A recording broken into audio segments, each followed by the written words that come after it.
What is up, guys, and welcome to episode 2 of How to Bring Barca to European Greatness. This video will be about what should happen with Barca's board and management, because they can't stay the same. We all know that, but who should stay, who should go, what should happen? We're starting with the board and the management for this episode. The first thing that needs to happen right off the bat is Bartomeu leaving.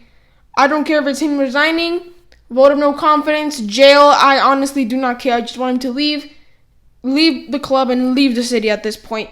He has tarnished the club with short-term planning, and every single board member that's actually still there, because a lot of them I have left, is there for a reason. It's because they're his puppets. They will say yes to whatever he says, whatever it may be, and then they're the ones that get the sack. Because look at this. Almost everyone around him has been sacked, and he never points a finger at himself. An example is our latest catastrophe versus Bayern Munich, in which many people thought he would resign, but wouldn't you know it, Vidal, gone. Setien, gone. Bartomeu, still there. It's ridiculous. The sporting director, who doesn't even do his job, Vidal, which is what a sporting director is supposed to do. He has to do his job, like that's what a job is. I mean, he was supposed to just scout players and tell him who to sign and help him. Bartomeu's pretty much wingman. But no, Bartomeu is pretty much the guy that does his work, and he does it terribly. He's the one that just signed Dembele for over 100 million, who only scored 6 goals that season. Coutinho for 120 million plus 40 million in add-ons. Griezmann for 120 million for his release clause, who is already 29 and definitely will not work at Barcelona next season. I don't care whatever you say, he will not work.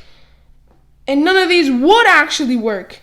Because Dembele, okay, actually, you could give him a shout, but injuries, horrific. Coutinho, with Messi in the team, it's really, really hard for him to actually be good if he's not in this actual position, which is a cam.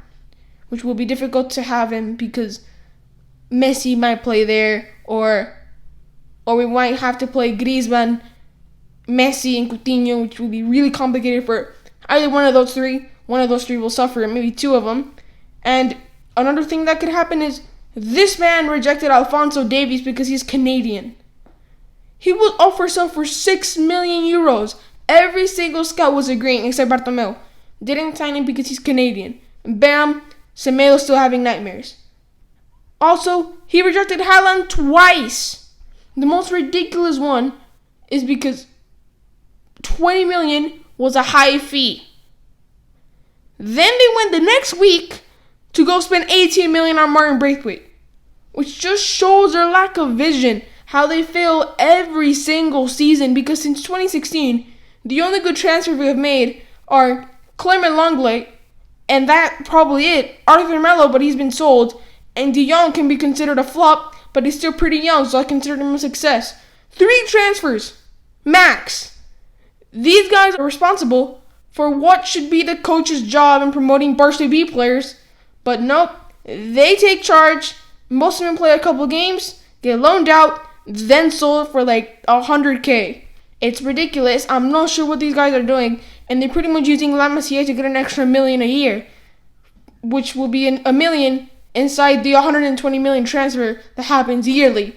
You could just promote maybe someone from La Masia, or use players that you already have, or signings are already coming in. But nope, he has to have the Griezmann, the Coutinho, the Dembele, and this season probably Lautaro.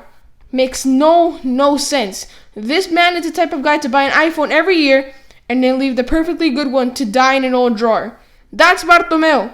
For me, it's a bye-bye to Bartomeu and every single person in his board, because they've been brainwashed by Bartomeu, which this would be for the best of the club, and the replacement should be Joan Laporta. Because don't get me wrong, Victor Font is great, but you need balance. Something we found under Laporta. Because he has his criticism, but he has been there and done that. Font has been speaking about La Masia as he's willing to promote everyone regardless of their talent. Because he said that if he makes signings, they're being the starting 11. Which is true, that should be it most of the time. But you can't count on a random left back from La Masia who isn't actually that good to cover for the best left back in the world. That doesn't make any sense. You need a very, very good left back, because then that left side flank will be dead. It wouldn't make any sense. So Laporta is for me, with Bartomeu leaving with his whole gang of clowns just like him. A new director, new vice president, new whatever, even a new medical team. As Frankie de Jong was preferring to go all the way to the Netherlands than stay at Barcelona because apparently he doesn't trust them. So I think the Dembele injuries too, which didn't happen at Borussia Dortmund. Messi also getting injured. I mean, the medical team is highly questionable, so I would just take him away, just make life easier. The new coach already has been announced and is Ronald Koeman, so I would keep him for Xavi to gain experience because for me, people think Xavi is the solution to all of our problems, and no. He's coached at Saudi Arabia, and he hasn't even done that well. He's done well, but not Pep Guardiola well, not like that, because Barcelona fans for some reason think that is. So for me, it would be Xavi to go for a stable La Liga club, get some experience going, because Saudi Arabia to Barcelona would be a massive, massive change. And quite honestly, I don't think he's ready. We seem to think he's the answer to our problems, but I don't think he is if he doesn't get some experience.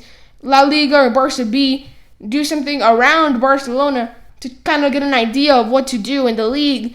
And Koeman has to be there for 2 to 3 years to implement what he wants to do. Because sure, signing Wijnaldum might not be the best thing to do, but he will instill his ideas, and hopefully he can leave us with something good for Xavi to come in later, prepared, ready to succeed at the Camp Nou with a decent team given by Koeman. So Xavi can have a great team in the future, probably without Messi, sadly, as he might leave in 2021 or might even be retired by when Xavi comes in 3 years in this ideal world. So change everywhere is needed. The next few episodes will actually focus on the players, unlike the last two.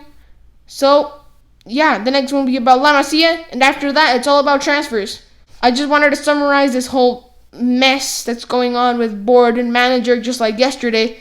So yeah, see you guys with episode 3 tomorrow.